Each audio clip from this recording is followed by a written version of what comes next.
Global Center for Policy and Strategy held a breakfast meeting on securitization of artificial intelligence and the future of Africa's youth. So this morning we want to unpack how now we can harness artificial intelligence for the benefit of the African youth, given that it is the largest demographic cohort in Africa. I want to thank Dr. Sembo for bringing forward this topic, which I strongly believe is the issue now trending globally.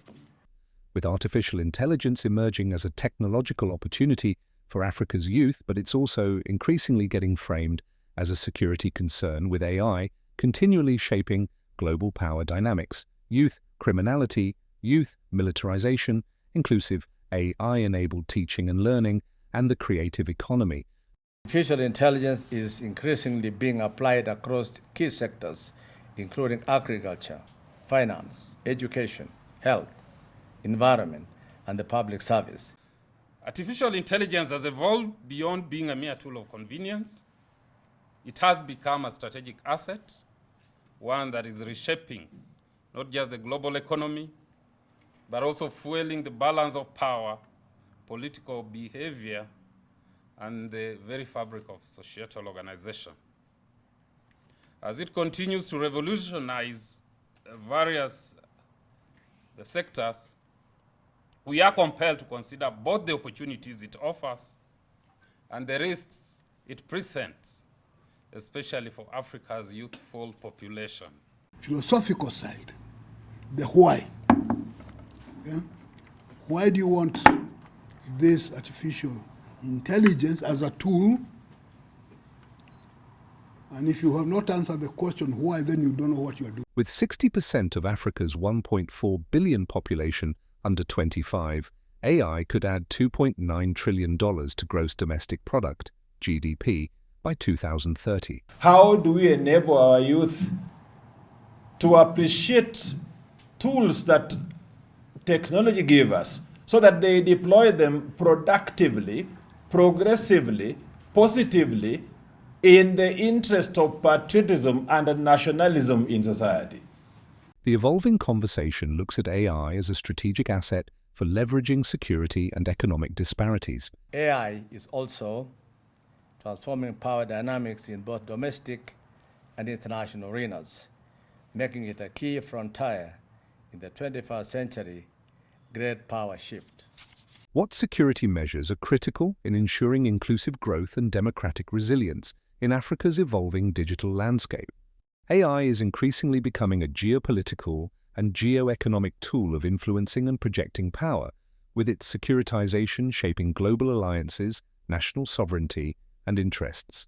We are now seeing even a more intensified, a more deepening, a more controversial deployment of some of these tools, because it is not only geopolitics, but there is also geoeconomics that are now running parallel to each other. Driven by globalization, states have incorporated with major powers like the US and China dominating AI investments, while Africa lags with less than 1% of global AI funding.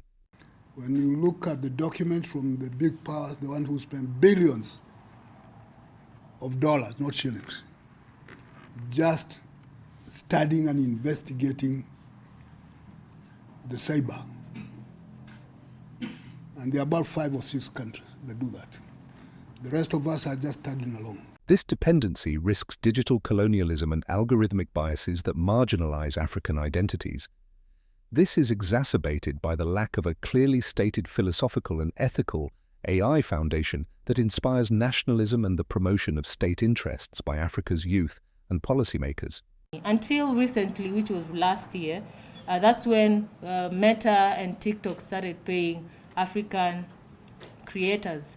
So meaning, as Africans, our data was being used, we are looking at their ads and no one was getting paid. Regional cooperation and localized AI development are essential to strengthen data sovereignty and ensure AI reflects Africa's needs and aspirations. We need to have a balance. That's why all stakeholders should be involved in policy development. Artificial intelligence has enabled youth criminality with the borderless nature of AI, intertwined with its affordability and ease of access, significantly lowering the entry barriers to cyber-enabled crimes. The automation and scale. AI lowers entry barriers. You just need a phone, an internet. A critical gap in current AI policy frameworks is inadequate recognition that Africa's youth are not only targets, but also victims of AI-enabled organized crime.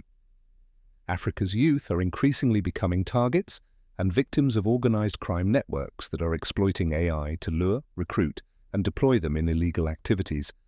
In Cameroon, youth from 7 countries were trafficked to operate AI-supported online scams. With over 1/3 of Africa's youth aged 15 to 35 unemployed, AI-enabled criminality has become an appealing alternative. Ethical governance, digital literacy, and addressing poverty are critical to prevent youth from becoming digital foot soldiers and to promote restorative justice. Policymakers must recognize that one, technological advancements without ethical governance leads to right violations. Second, criminalizing youth without investing in social development perpetuates cycles of violence.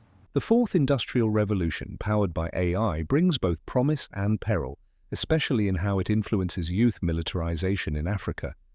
This complex reality calls for a nuanced approach to the securitization of AI on the continent. Can look, if you securitize it, if you look at it as a security threat, it means you will be justifying the use of all the force, because you have framed the whole issue as a national security. Then it means that you are likely going to, repress, or you are going to use AI tools, perhaps as a government, to surveil, or to try and limit the spread of particular information. And sometimes that information perhaps was going to promote open governance. Perhaps it was an information to fight against corruption and so on. Through the use of AI, African governments can strengthen national defense through predictive policing, threat detection, protection of civilians, precise targeting of enemy infrastructure, integration into defense studies, and strategic foresight. AI technology has also been utilized in the development of AI-enhanced, unmanned, aerial vehicles, UAVs, that require less risk and offer greater precision and reach. So AI can be used to direct weapons. We have intelligent weapons. It can be used to direct intelligent weapons, and it can also be used to protect civilians in war. How?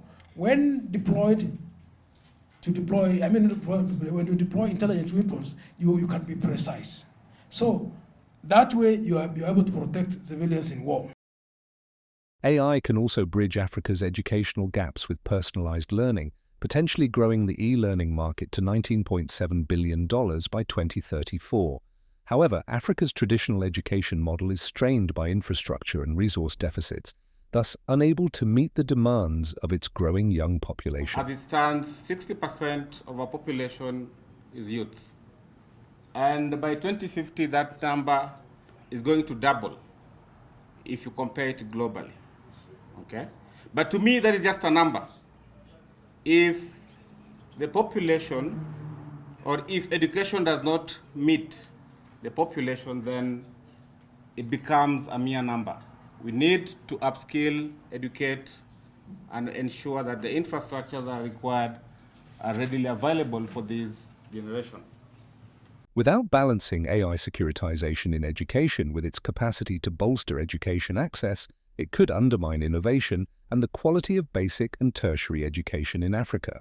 If we apply that in education, what that means is that we now employ surveillance technologies in our classrooms.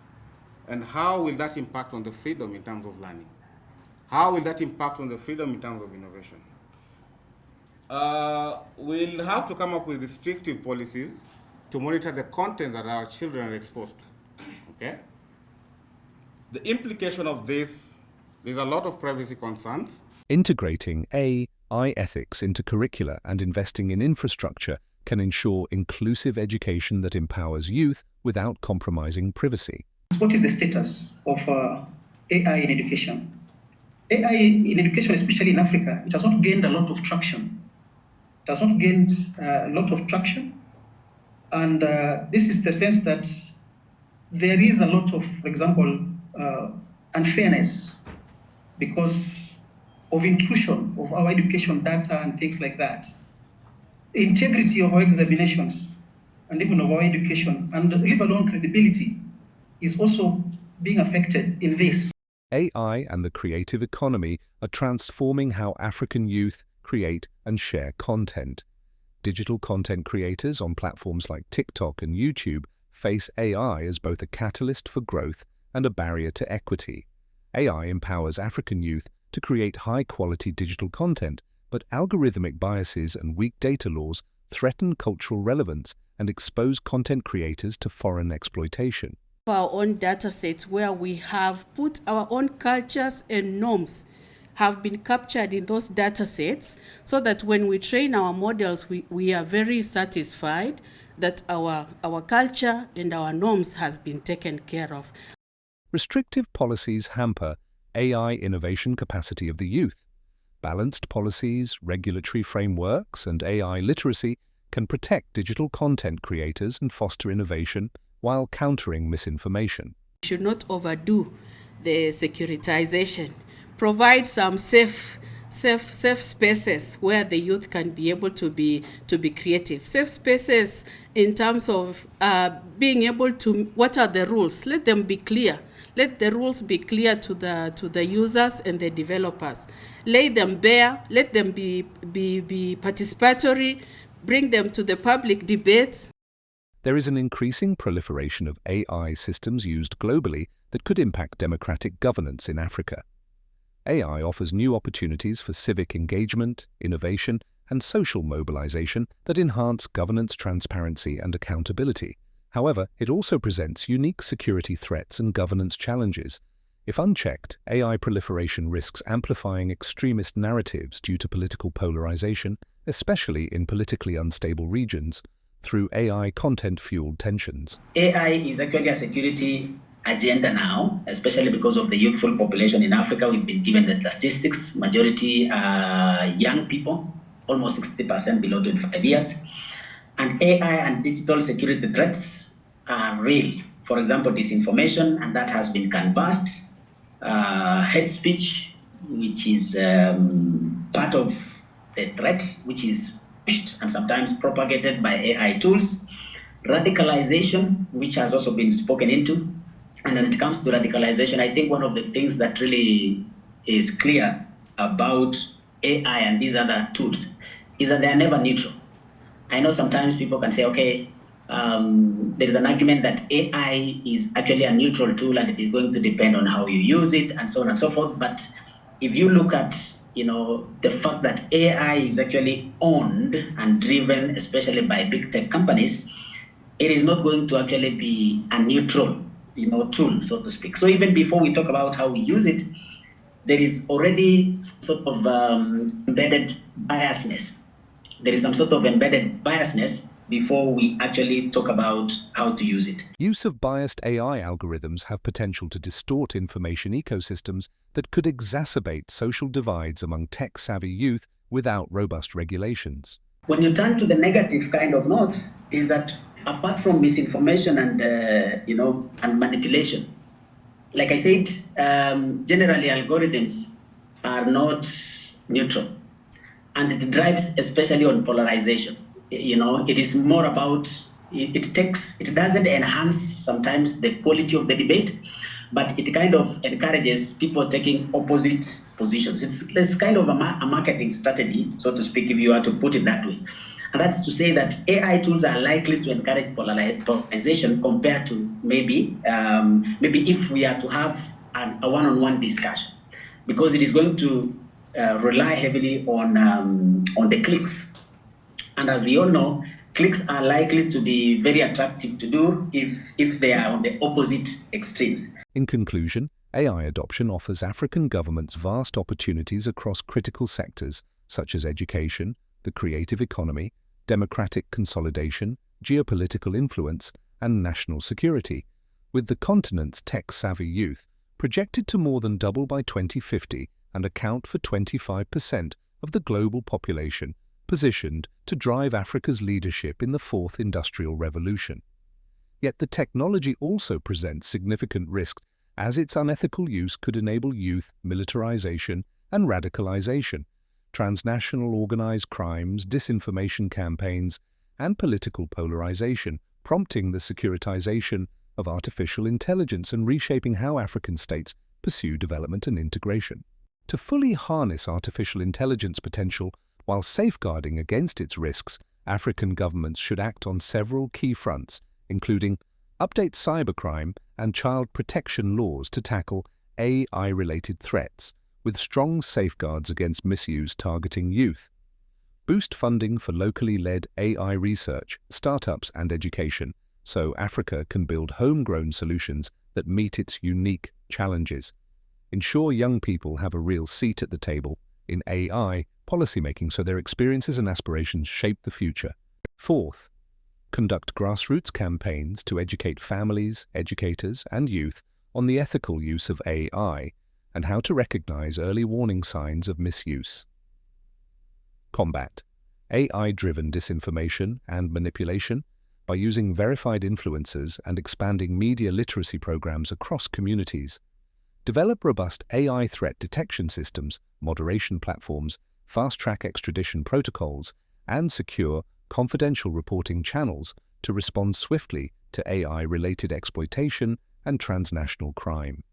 Equip cybercrime units with advanced AI forensics tools and promote restorative justice approaches to support and rehabilitate victims of AI-related crimes.